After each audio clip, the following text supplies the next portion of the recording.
Chaque année, 12 millions d'hectares de sols sont perdus dans le monde, appauvris, stérilisés, pollués, recouverts de goudron ou de construction.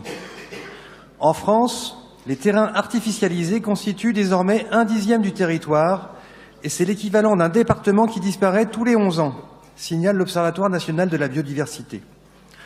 Ce recul constant des zones humides, naturelles et des surfaces agricoles est la conséquence directe d'un étalement urbain dénoncé de tout temps par les écologistes. Le projet de Notre-Dame-des-Landes, datant des années 60, âge d'or d'un modèle de développement révolu, en est l'illustration emblématique sur notre territoire. À l'heure d'un mouvement citoyen sans précédent pour le climat, protéger les sols naturels fait partie des défis que nous devons relever. Quelle que soit leur forme, ce sont des biens précieux dans la lutte contre les effets des dérèglements climatiques, en contribuant au stockage du carbone, en atténuant les sécheresses et les crues. L'objet de cette délibération intégrée aux plumes que nous avons votée ce matin identifie des zones où des mesures doivent être prises pour limiter l'imperméabilisation des sols. Cela doit nécessairement se faire en coopération avec les territoires voisins. C'est peut-être une évidence, mais rappelons que les eaux pluviales ne connaissent pas les frontières administratives, que nos territoires interagissent et s'alimentent.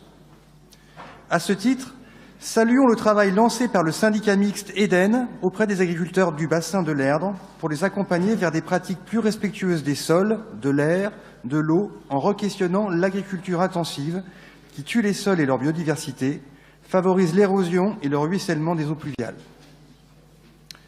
Au-delà d'atténuer l'artificialisation des sols, les élus écologistes et citoyens se positionnent clairement pour la mise en œuvre d'un plan ambitieux pour les désimperméabiliser. Dans chaque commune de notre agglomération, inspirons-nous de la stratégie résilience de la ville de Paris qui vise par exemple à débitumer les cours d'école. Repensons la place de la voiture et l'espace qu'elle occupe. En 2017, Laurent estimait dans son diagnostic sur la mobilité que 370 hectares étaient nécessaires pour stocker l'ensemble des automobiles de la métropole, soit la superficie de l'île de Nantes.